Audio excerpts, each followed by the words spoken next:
Back into 2008. The 2007 to 2008 financial crisis was the most severe worldwide economic crisis since the 1929 Wall Street crash that began the Great Depression. We were like, okay, we'll just rent it out because the market's funky. How do you sell properties if you've never purchased a property? You gotta get up and you gotta show up and you gotta dress up. Why did they suddenly have this trust and faith of you? Showed up every day in a suit to Keller Williams as if I was selling $1 million home. That was my mindset. Welcome to the season finale of The Balanced Broker. Today we have a very special guest with us. She's a wonderful friend and she's also a Compass agent, a fellow Compass agent, and I would like to take a little bit of credit for that. I'm gonna go ahead and take credit for that, actually. Why? Well, you know, we can both take credit for that. We had to work hard to get her to come over. We had to work really hard to get her to come over to our side. We have Linda Awad here with us. I've been waiting to bring her on the show. This is the season finale, so we thought we'd sprinkle a little something on top and really give you guys a nice little treat. We're going to talk about balance, work-life balance, about the secrets to being very successful in social media, the importance of having differentiators.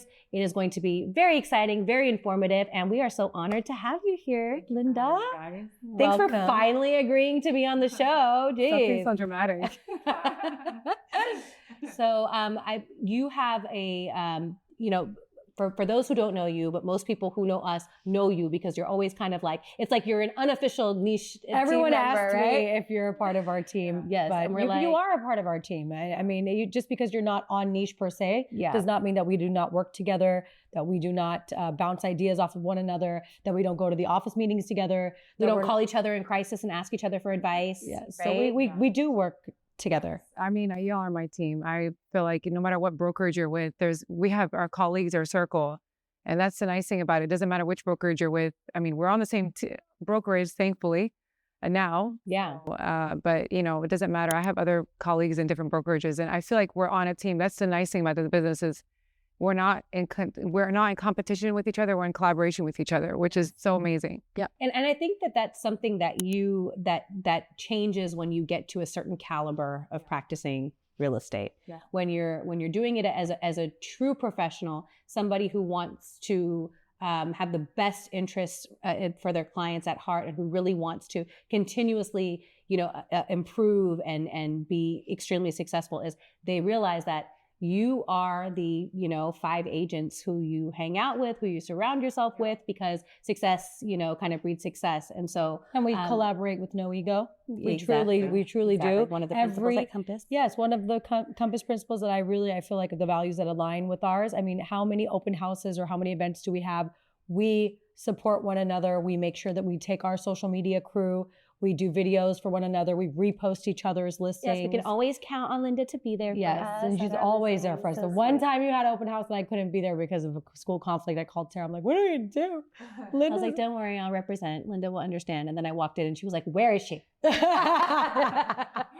Oh, hell no. I go to all of her open houses. Where is that bitch? I know.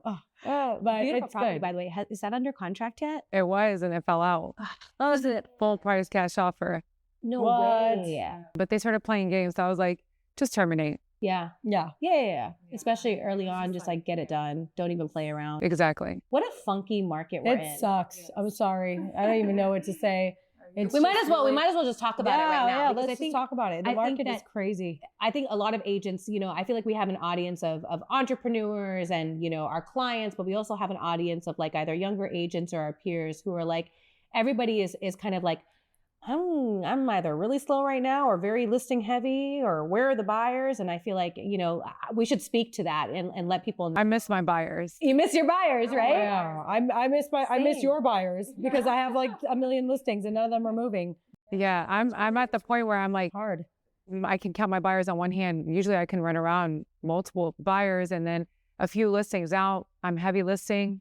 Slow on buyers. And you are a primarily buyer's agent. You do get listings and as a product of your buyer pool, right? Yes. But I know for a fact that I enjoy buyers more. You like showing houses. Yeah, but I think next year I'm going to be diving more into listing side And that way, you know, my other team member can dodge into the buying side. So, but it's good to know. It's good to know that, you know, we're not alone. And that's one thing that we really lean on each other for is like, hey, this is the situation I'm in right now. Are you feeling my pain right now? And so, yeah, we've got listings. We're very listing heavy, and we don't have a ton of buyers right now. And I think that's, you know, obviously interest rates have been a little impacted higher. it. The local, you know, I mean, the elections, there's, you know, just the local kind of economy in Texas has. I really think that we are going to have a very strong market in January, though. I'm preparing myself. Like, I'm trying to mentally say, relax, Linda, enjoy the time off, because in January, you're going to go like this.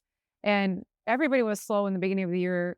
Why I did this. Like, I did from January to May, I did that the same amount of volume I did all last year. Yeah. So I was like, oh, I'll take the rest of the year off. But so do you think it's seasonality, January to May, and you feel like in the beginning of... I think it's going to do the same thing it did this year. Yeah. Because I think our season was over in that time. January to May, I feel like, and then once June and July hit, it was a different story. I don't know. I don't look at real estate the way I used to when it comes to seasons. I really don't. I've had, if I go back in history or historically over the last 4 years, you know, I had one of the biggest months. It's November. I've had one of my biggest months all year. Yeah. So, I mean, it really does not matter. It's all about location, having that one buyer. It's about the listing. It's about the listing that you have and the, you know, the location. But if you look, and I was actually talking to somebody about this the other day. I mean, you do look historically. There is market seasonality. That is a real thing. It might be different for the individual, right? Like for you, maybe you just so happen in November to have like these really bomb ass listings that are, you know, in Briscoe, in the heart of Plano, that are like amazing, and so you get it sold right away. But just like, you know, in total as a whole, usually during the holiday seasons is when things kind of start. People are just kind of sitting at home. They're trying to have families and they're kicking back. But I've had very busy Decembers. Yes, like I feel like this December for some reason might be busy. I just have a feeling. Yeah, I don't know. I mean, some people prey on the seasonality too. Yeah, some people are like, I'm gonna buy, just like you buy cars, right? When it's the end of the year. Yeah. It's you're like, it's I'm gonna get a deal. This house has been listed for a while. Let me go in, which is the case on the house in the Hills of Kingswood that closing on today. Yay. With Sarah's help, of course. Yeah. Basically, fund. It's just closed. You know, it's one of those things where they had multiple offers that were lowball offers in the beginning of the year, 177 days on the market. And finally here we came. We came in with a lower offer. And because it's the end of the year and he's done and doesn't want to go into 2025 with this listing, he was like, okay, time to let it go. So buyers wise, you've been a little bit slower, but in the beginning of the year, you're like, so you feel like 2025 is going to be good. I think so. That's what everybody has. Inshallah. I'm hoping. Yeah. Hoping. Inshallah. So I'm hoping. Okay, so let's talk a little bit about your story, because I don't even know your whole entire story. But how long have you been in real estate? What were you doing before that? And you've got 4 daughters, mashallah. Yeah. Tell us about them. They're so beautiful. I love. So I am busy across the board. I have my oldest daughter is her second year in college. And then my second one is in high school. My third one is in junior high. And my fourth one is in elementary. Oh, wow. My little baby. Yeah.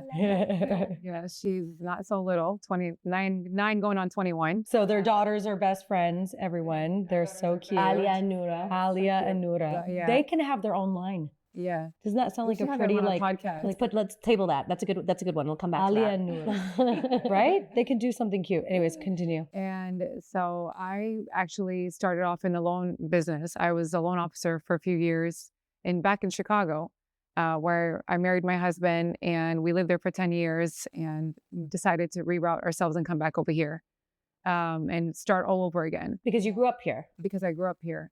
And then also Chicago got a little funky, just started, you know, he was self-employed and had businesses in some rough areas, got robbed. And I was just like, I was pregnant with my third one.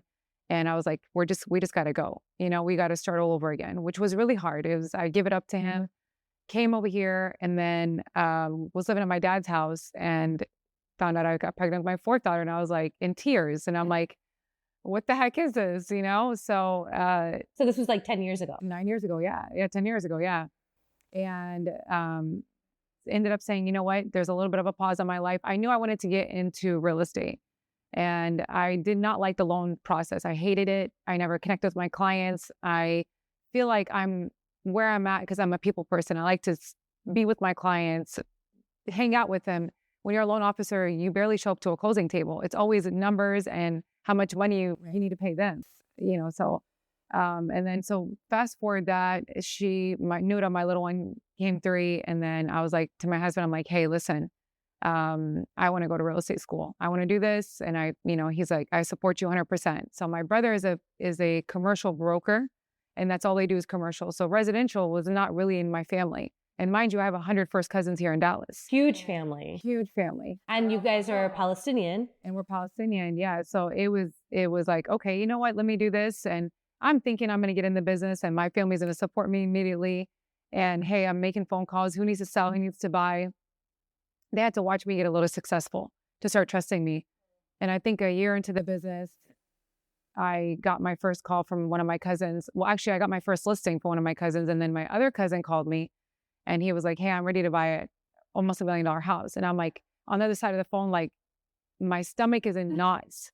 And I'm like, how do I even find $1 million house? Yeah, because now this is This is in 2020. Yeah. Okay. So and it's at $1 million house in 2020 is 2019 actually. This was is like right before is like a $2 million. I started in 2018. Yeah. Depending on where and what, but yeah. Yeah. So I'm like, okay, let's do this. So every day he tells me, I swear to God, I walk around my house so blessed that you actually pushed him to buy that house. I'm like, now you're grateful. Do you want to sell it?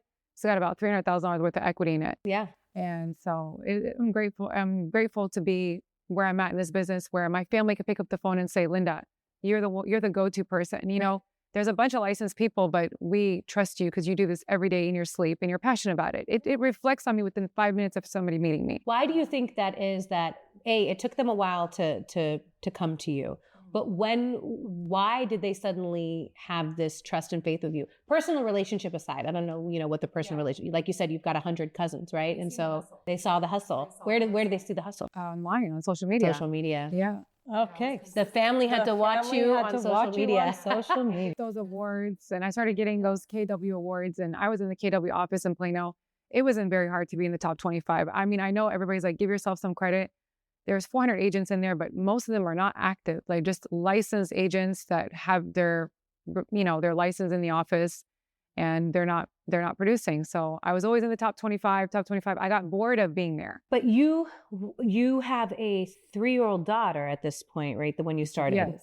Okay. So you've got a baby girl at home and your other daughters are still pretty young. 3 other kids. Yeah. Yeah. And still pretty young. Yeah. So I used to take Nuda with me to showings. I used to take her to preschool for those 3 hours, and then I used to take her with me to showings.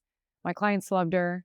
I even have videos of her saying, we would walk in houses, and this is why I won't take her, because she still will do it till today. And she'd be like, this smells so bad. I'm like, kids say the darndest things. Huh?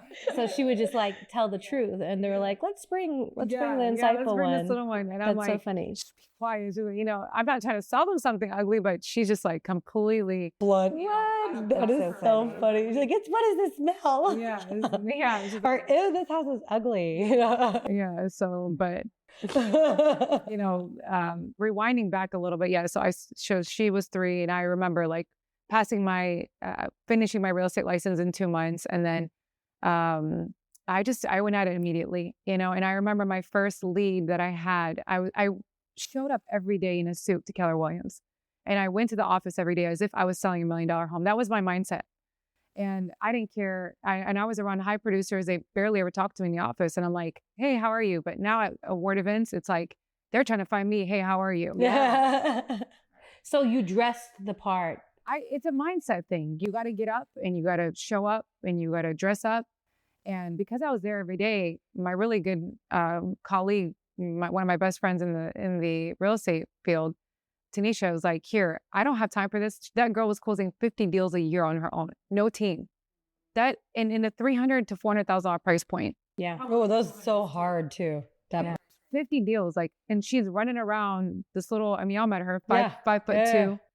And she's like, here, there's a deal. This guy wants to find a house, and here's the deal. And I was like, I don't know how to do this. And she turns around and I see her walking the hallway. I still tell today, I tell her the story. And she's like, you'll figure it out. And I go to meet with him and he's like very shocked that, first of all, he met a Tanisha, not a Linda. So Tanisha's not Vietnamese, right? Like it's not, you can clearly tell. And I get there and he's like, I only work with my community. And I was like, well, give me a shot. Like, I go to him, tell me what you want, tell me what it is that you, and this guy is always the first person. I ended up closing him. Wait, what was Tanisha? Where was she from? Oh, she was Black. She's Black. Yeah. Okay. So he's thinking, but he reached out to her. Yeah. She passed me the lead. Yeah. And then this hijabi shows up out of. And he's just like, and I don't know if it was my height or what it was, but he was just like, yeah, I don't think you're going to understand what I need. And I'm like, we're the same thing. We're all cultural. Like, tell me what it is that you're looking for. And I will service you. How tall are you? 5'11". She's a supermodel.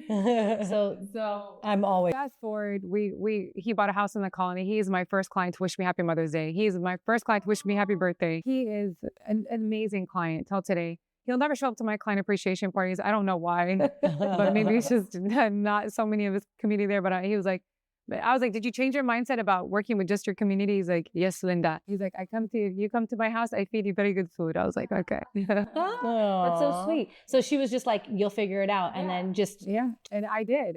She said, you know what? I know you ask the questions. And that's the thing about me is I'm not afraid to ask questions. Y'all know that. Yeah. A million. I'm like, the answer to this question. You just But I don't understand. What should I do? I know. Sometimes you just need to hear yourself, talk it out, So she's like, you're going to figure this out. So, but it was because you you were there every day in the office, dressed to the nines, ready to go. Yeah. And she's like, I'm going to throw her a bone. And that was your first. So that was my first deal. And then after that, I got a listing and it was my cousin's house and I was against another agent. And I was like to him, please give me the listing. Yeah. I will do everything that I can to sell this. It was a $250-something thousand listing. And he was like, I don't know. You're new to this, blah, blah, blah. And I was like, look, I even took my brother with me. I'm like, I know he's doing commercial, but I was like, I need a little. Yeah. I need to get this listing. Like I can't. And that's another bad part about me. And good is losing to me is hard. And I don't allow myself to just say it's not for me. And I even had a listing that I didn't get.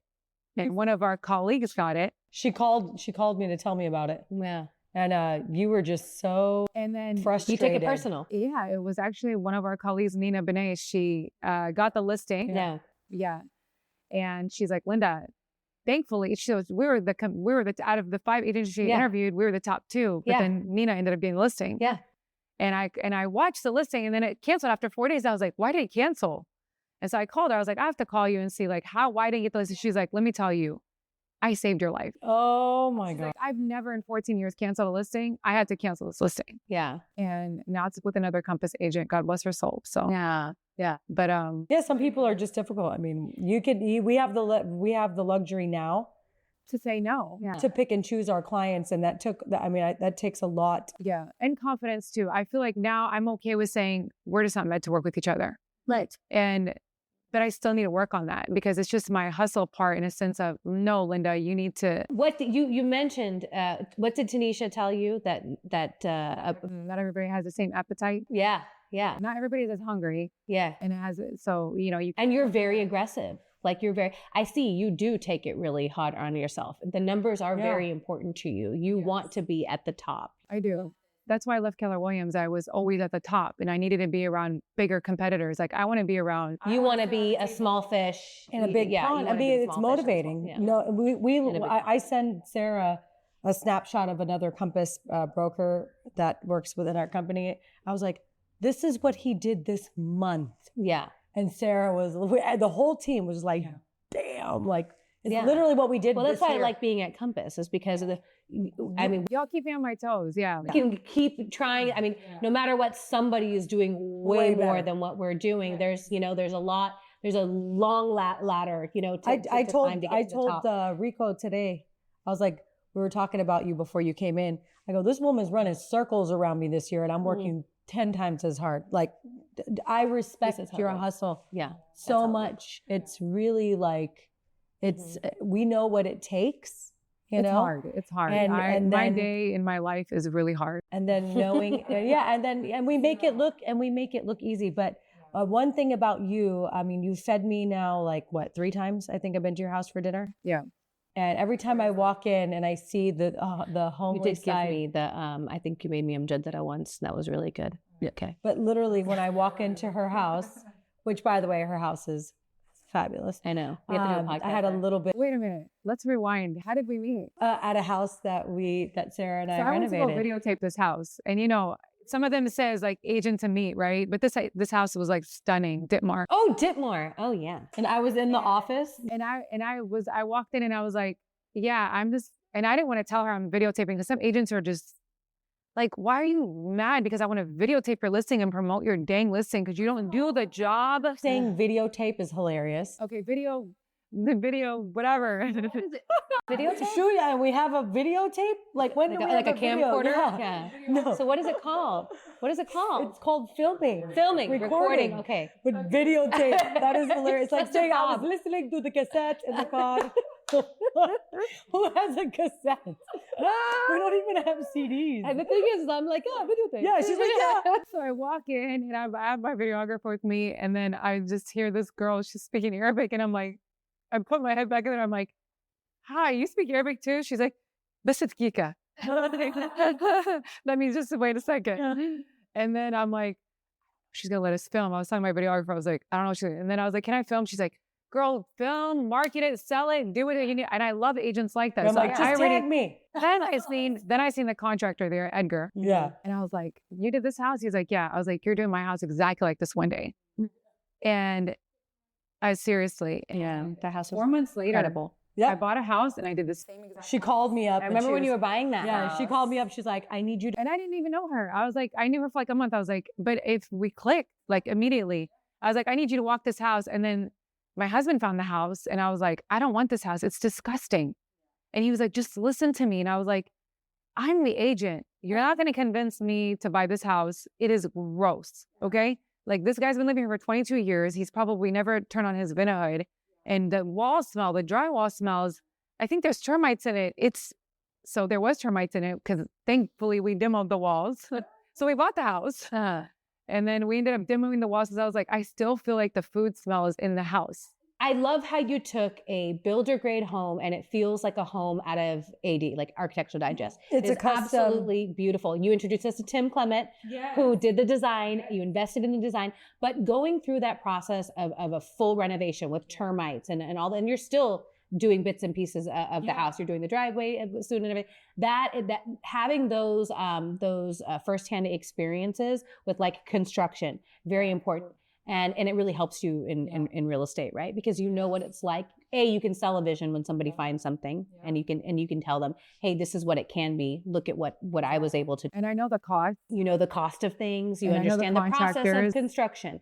But you also mentioned that you went through a rough time, and this was this during like the subprime market crash? You said that you had to short sell. Yes. Yes. So going fast forward to, rewind all the way back into 2008, the market crashed, right? It actually crashed. And we were living in Chicago, and this is when we decided to move here. And we just had everything lined up. We were ready to move. And then I was like, okay, that's fine. We can rent out our home, right? And I obviously wasn't a realtor at that time. Didn't ask the HOA questions. My realtor didn't tell me and inform me what were the rules and regulations, anything like that. We'd been living in that house for 10 years. And we bought that house when I was 21 years old. That was our first house. And we were like, okay, we'll just rent it out because the market's funky. We're $100,000 down. Yeah. And so my husband's like, okay, let's put it for rent. So we put it for rent. I started getting all these violations from the HOA. And they're like, you can't rent out your house. And I was like, well, what do we do? I need to move. My husband already moved and I need to follow him. And I have 3 little kids that I need to take with me at that time. And then they were like, I'm sorry. So I rented it out behind their back. Yeah. The rebel in me. I put a tenant inside and it was a complete disaster. Like she didn't pay for like months and lied to me, told me her husband had cancer or whatever. And yeah, it was just very bad. And then actually she kept doing all this loud music. So it's not like it was a quiet tenant. It was one that actually put me about. Then they started finding me hard. Like, you violated everything. Now you have a tenant inside. You need to evict that tenant. So I'm like, okay, that's fine. So I called the realtor and I was like, hey, what do I do? She's like, your numbers don't match. You know, you bought this for $260. It's worth like maybe $180, maybe. And you either can, you can short sale it and come with the difference of money to closing, or we can foreclose it. I mean, those are two chances. And I was like, but my credit score is like a 750. Yeah. And I always protected my credit score. You were in the business, so you understood the value of having I was good like, credit. me being a loan officer in my house and having to short sale. Yeah. And then going from a 720 to a 520 or 540 was really hard. It's devastating. disaster for me. It was Devastating.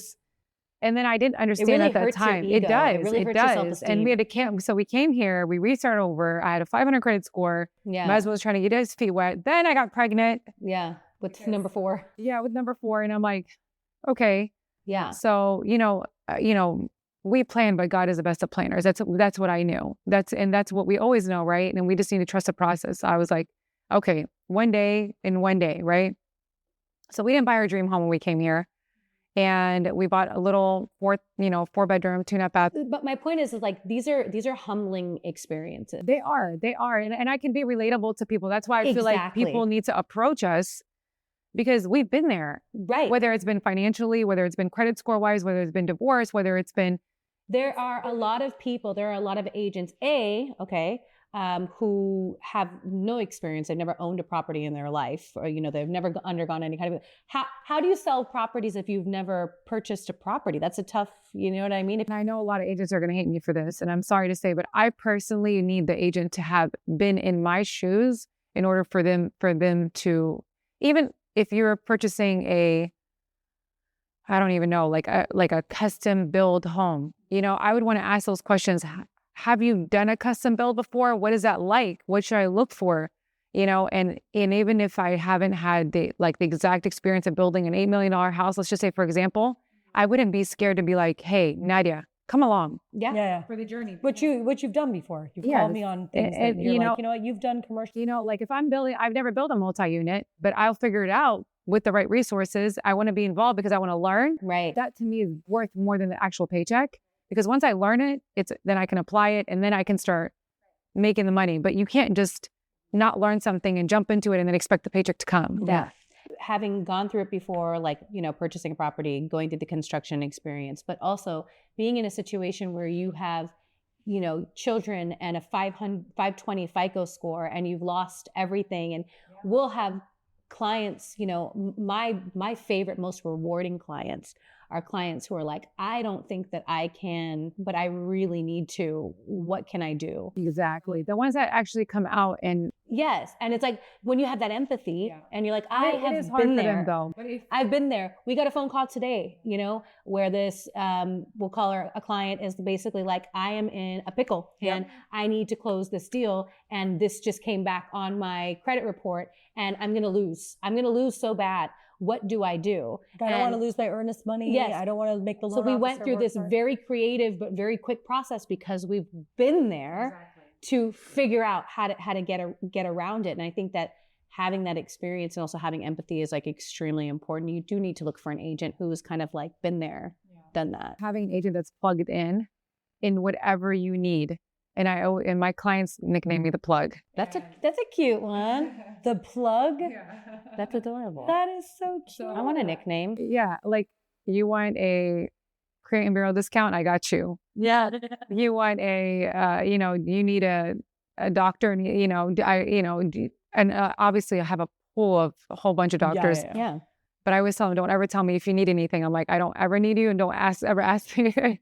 It's so funny because Bo said the same thing. He was on the show on the last episode, and he was talking about how he wants to be that resource for his clients. He wants to be the plug, right? He wants to be if anybody needs anything, if they need a landscaper, and I think that is really what all of us kind of have in common. Is like, if I don't have it, I know you've got it. Like, I'm offended when my clients do things and don't ask. Yes. Like, one of my clients just bought a flip because he bought a house from me, but then he bought this flip because some girl came to his store and said, I have a good flip for you. It's a Farmers Branch, $275. It's worth $425. Guess what?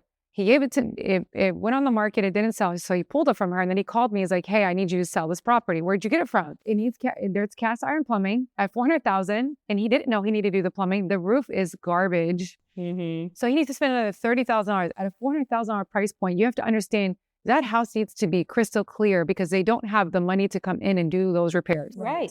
Even if you already said at $375,000, the buyers at $375,000 are still not going to be able to come in and do the repairs. So you're going to need to do the repairs. Yeah. Well, can we push the price up? I'm not going to be responsible for this other agent, whatever she did, because she said it was a good flip, you know, and he's like, well, I didn't know anything about the plumbing. I didn't know anything about the roof.